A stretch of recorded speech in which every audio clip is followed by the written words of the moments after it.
আসসালামু আলাইকুম। আজকে ছোট্ট একটি কাজ নিয়ে আসলাম আপনাদের সামনে। আজকে আমার হাতে ভিভো Y02 এই ফোনটি চার্জিং এরর প্রবলেম। আমি প্রথমে ফোনটিতে চার্জ লাগিয়ে দেখানোর চেষ্টা করি আসলে কিরকম এরর আসে,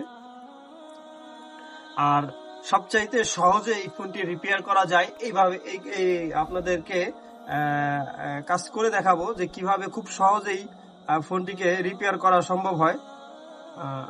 এই দেখতে পাইলেন আমার ফোনটিতে phone temperature to low, charging stop এই ধরনের মেসেজ আসছে। এই ফোনটি কোনো টেকনিশিয়ান ভাই খুলে নাই। দেখেন আমি ফোনটিকে খুলে রাখছি, ফোনটি একেবারে ফ্রেশ কন্ডিশনে আছে। এই পর্যায়ে আমি এই ফোনটি কাজ করে দেখাবো এবং দেখানোর চেষ্টা করি। দেখেন ফোনটি বোট একেবারে ফ্রেশ কন্ডিশনে আছে,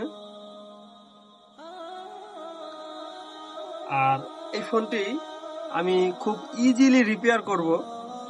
আবারও দেখানোর চেষ্টা করি। দেখেন চার্জিং লজিকটাও কোথাও কাজ করা হয়নি, একেবারে ফ্রেশ কন্ডিশনে আছে। আমি এই ফোনটি ইজিলি রিপেয়ার করব এবং কোনো রকম এই পাওয়ার আইসির বা চার্জিং আইসির সিল ওপেন না করে এই ফোনটি রিপেয়ার করে ফেলবো। আশা করি করতে পারবো, আর আপনাদেরকে বোঝানোর চেষ্টা করব কিভাবে এগুলি খুব ইজি ভাবে এই ধরনের চার্জিং এরর প্রবলেম রিপেয়ার করা যায়। প্রথমে আমি আপনাদেরকে বর্নিয়াতে নিয়ে যাব, বর্নিয়াতে দেখানোর চেষ্টা করব।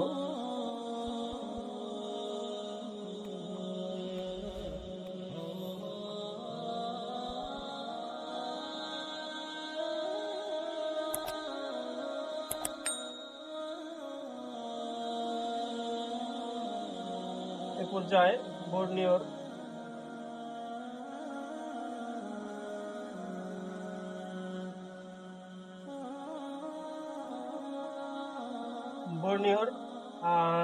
দেখতে পাইলেন এখানে কয়েকটি সলিউশন দেওয়া আছে। একটি হলো বিটম্যাট, একটি ডায়োড, আর একটি হচ্ছে হার্ডওয়্যার সলিউশন, আর হলো ভোল্টেজ।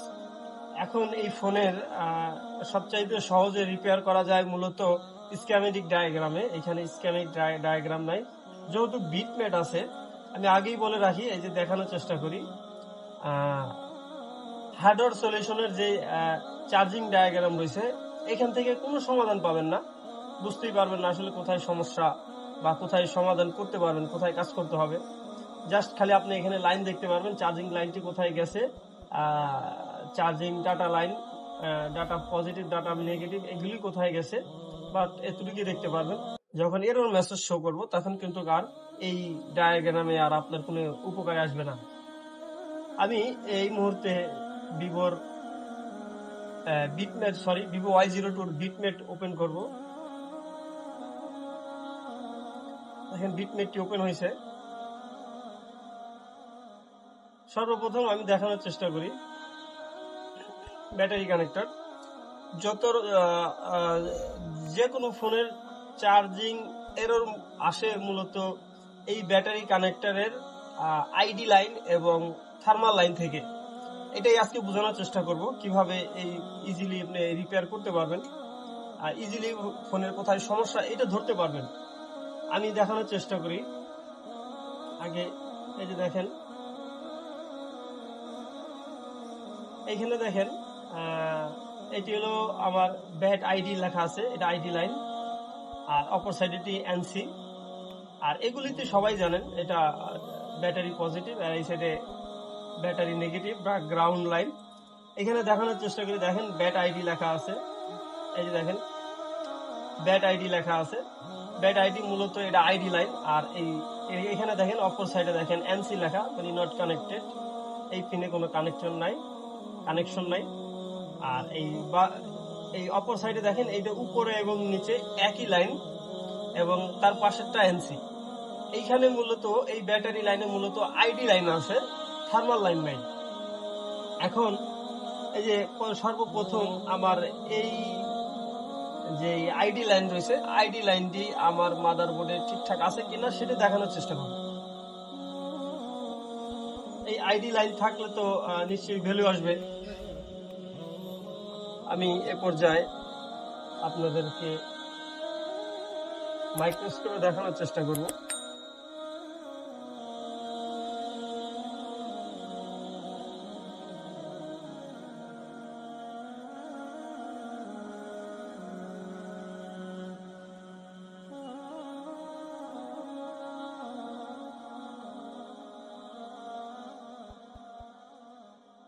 দেখতে পাইলেন আমার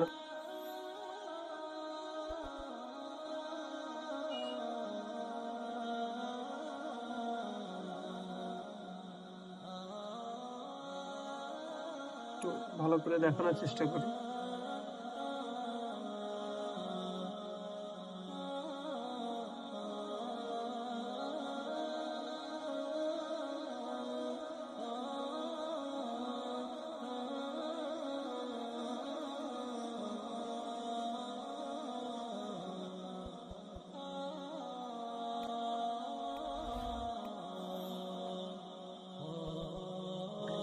এ পর্যায়ে প্রথমে এটি আমার আইডি লাইন। দেখেন আইডি লাইনে আমার প্রায় 1451 রিডিং আসছে এবং এটি নট কানেক্টেড, এনসি কানেকশন। দেখেন এখানে কোনো ভ্যালু শো করে নাই। এ পর্যায়ে আমি নিচে দেখার চেষ্টা করি। দেখেন এইখানে প্রায় 1450, উপরেরটার এটা যেহেতু সেম লাইন সেম রিডিংই শো করবে এবং পরেরটাও নট কানেক্টেড। ব্যাটারি কানেক্টরের যে আইডি লাইন এটি আমার ওকে। এখন হচ্ছে থার্মাল লাইন। অনেকেই আছে এই থার্মাল লাইন খুঁজে পান না, বা যদি একটু ডায়াগ্রাম না থাকে তাহলে যত সমস্যা। আমি আবারও বর্ণিত দেখানোর চেষ্টা করি। দেখেন এই ফোনের 6357 সিআরবি আইসি পাওয়ার আইসি। এখন আমি আপনাদেরকে সরাসরি এই যে পাওয়ার আইসিতে দেখানোর চেষ্টা করি। দেখেন এই যে পাওয়ার আইসি, এই পাওয়ার আইসিতে সরাসরি খুঁজে নেবেন থার্মাল লাইন, অথবা ব্যাট 1 লেখা থাকবো, অথবা থার্মাল সরাসরি লেখা থাকবো। আমি প্রথমে দেখার চেষ্টা করি।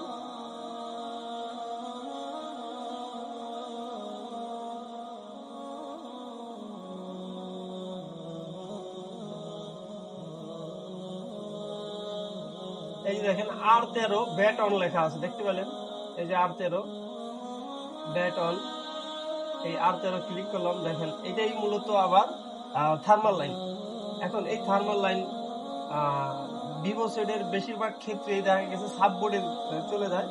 বেশিরভাগ ফোনের ক্ষেত্রে সাববোর্ডে এই থার্মাল লাইনটা চলে যায়। এই যে দেখেন এইখানে আসছে লাইনটা, এই দেখতে পেলেন এখানে লেখা আছে। এই যে আরেকটা রেজিস্টার হয়ে এখানে দেখেন এইখানে লেখা আছে ব্যাট অন। এই সাইডে রেজিস্টার এই পাশে লেখা আছে ব্যাট অন, আর অপর সাইডে লেখা আছে ব্যাট অন কানেক্ট। এই কানেক্টের ফুল ফর্ম হচ্ছে ব্যাটারি কানেক্টর, সরি কানেক্টর। এই ব্যাট অনের ফুল ফর্ম হচ্ছে ব্যাট অনেতে থার্মাল বোঝায়, আর কানেক্টর বোঝায়। এখানে যেহেতু এটা আমার কানেক্টর পর্যন্ত চলে গেছে আশা করি। এই যে দেখেন দেখতে পেলেন, এটা সাববোর্ড থেকে যে মেইন বোর্ডে যে চার্জিং যে কানেক্টরটা থাকে এটা হলো সেই কানেক্টর। এই কানেক্টরের আমি যদি নিচের বাম পাশ থেকে গণি 1 2 3 4 5, এই 5 নম্বর পিনে দেখেন কি লেখা আছে, ব্যাট অন কানেক্ট। এখন মূলত আমার এই লাইনটি আমার সাববোর্ডে চলে যায়। সাববোর্ডে একটা থার্মিস্টর লাগানো থাকে, অথবা ভিভোর অনেক ফোনে দেখতে পাবেন যে ছোটখাটো একটা থার্মিস্টর রিবনের উপরে বসানো থাকে, যেটা সাববোর্ড তো মেইন বোর্ডে কানেক্ট হওয়ার জন্য যে রিবনটা থাকে ওই রিবনের উপরেই বসানো থাকে, ছোট একটা থার্মিস্টর দেওয়া থাকে। আমি বোঝানোর ক্ষেত্রে আমি আপনাদেরকে দেখাইতে পারি যে এখান থেকে যদি আমি চেক করি এই 5 নম্বর পিনটায়, যে 5 নম্বর পিনে কোনো রকম ভ্যালু শো করে কিনা। যদি এখানে ভ্যালু শো না করে তাহলে বুঝতে হবে আমার এই লাইনটি আইসি থেকে মিসিং, আর যদি ভ্যালু শো করে তাহলে বুঝতে হবে যে আমার আইসি ঠিকঠাক আছে, আর আইসি থেকে লাইনটি আমার এই পর্যন্ত আছে। সেক্ষেত্রে আমার এই মাদারবোর্ডের স্টিল ওপেন করার কোনো প্রয়োজন নাই। চলেন আমি একটু আবারও দেখানোর চেষ্টা করি। এটি আমার একটা কানেক্টর। এই কানেক্টরের 1 2 3 4 5 এই 5 নাম্বার পিনে এই যে দেখেন 1396 রিডিং আসছে।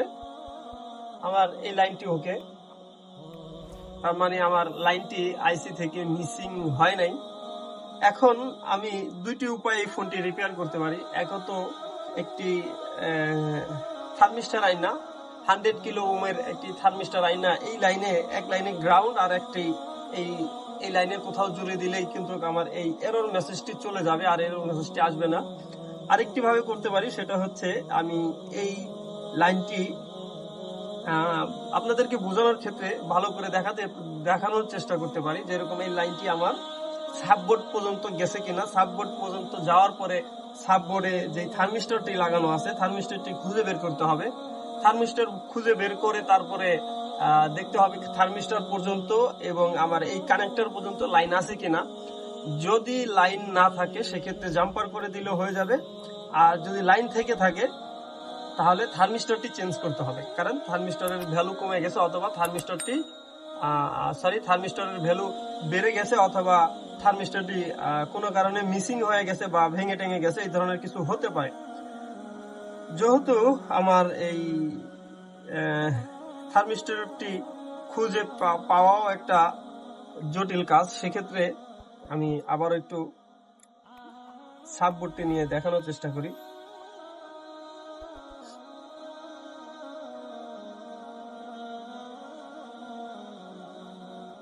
দেখতে পেলেন এটি আমার একটি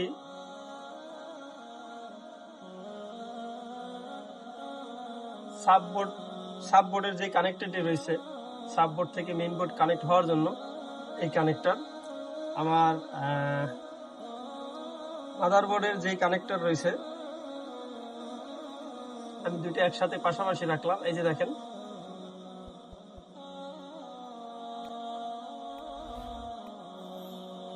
আমার এই 5 নাম্বার পিনে আমার সেই ব্যাট অন লাইন, যেটা থার্মাল লাইন, এই লাইনটি ঘুরে সাববোর্ডে আসে। এখন এই সাববোর্ড অনেকে যদি লাইন খুঁজে বের করতে সমস্যায় পড়েন তো তারা আস্তে ধীরে একটু দেখার চেষ্টা করবেন, আর না হলে এইখান থেকে এই 5 নাম্বার পিন থেকে একটি 100K থার্মিস্টর উঠিয়ে বসাই দিয়ে আরেক সাইড গ্রাউন্ডে জুড়ে দিলে কিন্তু এই এরর মেসেজটি চলে যাবে। আমি এটি খুঁজে বের করে দেখছি, যেহেতু ডিসপ্লেটি ওপেন করা লাগবে তাই আগে খুঁজে দেখছি আমার এই 5 নাম্বার পিনের লাইনটি সরাসরি এই 5 নাম্বার পিনে চলে আসছে এই জায়গায়। এখন এই জায়গা পর্যন্ত আমার লাইনটি ঠিকঠাকই ছিল, কিন্তু তারপরে এরর মেসেজটি সমাধান হয় নাই। আমি এ পর্যায়ে যেহেতু এইখানে লাইনটি ঠিকঠাক মতন আসছে, সেক্ষেত্রে আমি এই লাইনটি কোথায় গেছে সেটা দেখার চেষ্টা করব, আর সেটা আমি অলরেডি দেখেছি।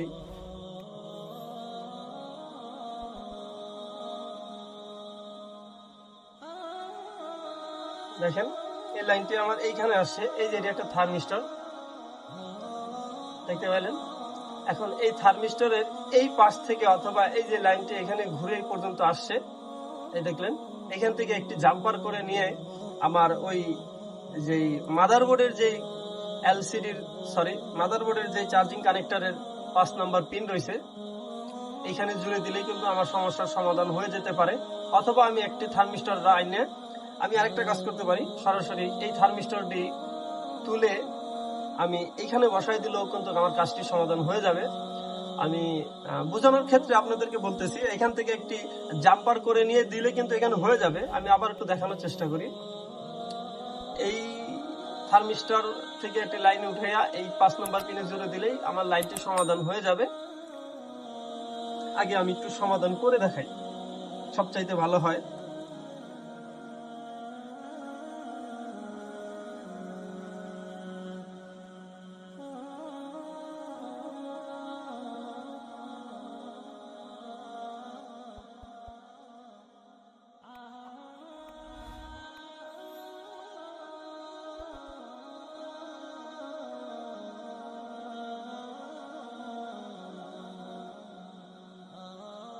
দেখেন এই যে আমার জাম্পারটি জোরে জোরে দিছি, দেখা যাইতেছে এখানে।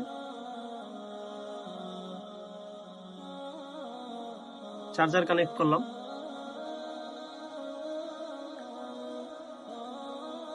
চার্জিং লোগো আসছে।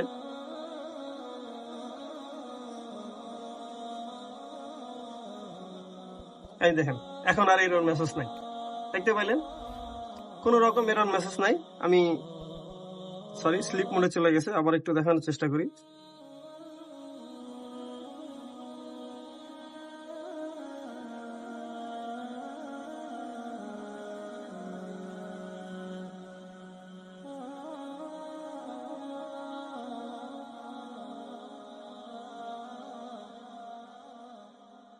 ফোনটি অনই করে ফেলেছি। যাই হোক, একটু অফ কন্ডিশনে থাকলে বুঝতে সুবিধা হয়। আমি আবারও ফোনটি চার্জে লাগিয়ে দেখানোর চেষ্টা করি, দ্বিতীয়বার দেখানোর চেষ্টা করি। দেখেন,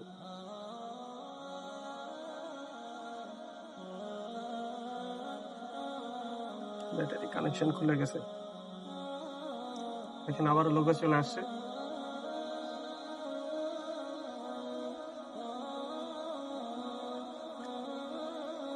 দেখতে পেলেন, সুন্দরভাবে আবারও চার্জ নিতেছে। আমার মিটারে প্রায় 1.7 এম্পিয়ার চার্জ টানতেছে। আমি এ পর্যায়ে আবারও দেখেন, এই যে থার্মিস্টরের থেকে যে লাইনটি, এই খালি ডিসকানেক্ট করে দিলাম। করে দিয়ে আমি ফোনটিকে আবারও চার্জে লাগাই। দেখেন, এই দ্বিতীয়বার চার্জে লাগাইলাম। এখন কিন্তু এরর মেসেজ শো করবে সরাসরি। দেখেন, আবারও লোগো আসছে।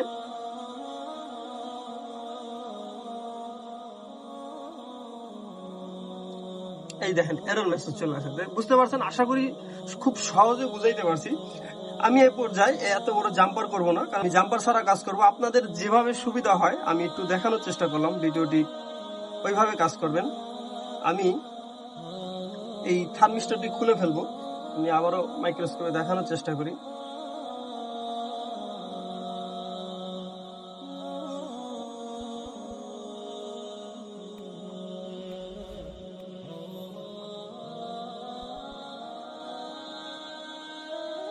আমি যেটা করব সেটা হচ্ছে সরাসরি এইখানে জোড়াই দিব। একবারে এই 5 নম্বর পিন বরাবর আমি কানেক্টরটি জুড়ে দিব। একবারে এই জায়গায় জোড়াই দিব।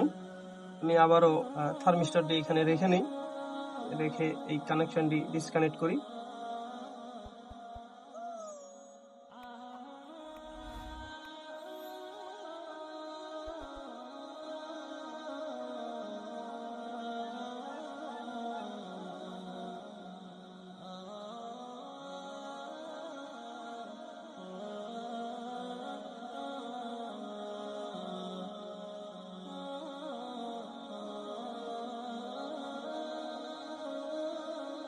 এ পর্যায়ে আমি আবারও ফোনটি চার্জে লাগানোর চেষ্টা করি।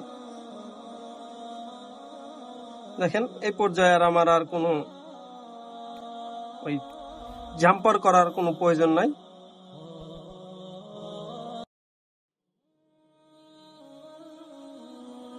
সরাসরি চার্জে দিলেই হবে। আমি এই জায়গার থার্মিস্টরটাই খুলে নিছি।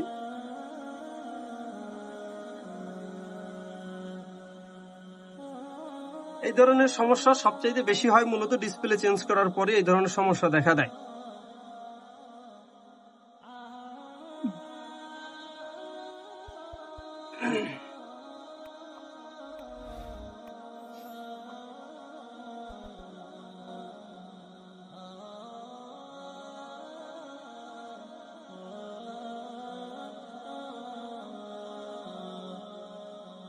দেখতে পেলেন, এই যে সুন্দরভাবে আবার চার্জ হইতেছে। এই মুহূর্তে আমার ফোনটিতে 4% চার্জ আছে। ফোনটি স্লিপ মোডে চলে গেছে। আমি আবারও একটু দেখানোর চেষ্টা করি। এই যে দেখেন, ফোনটিতে 4% চার্জ আছে।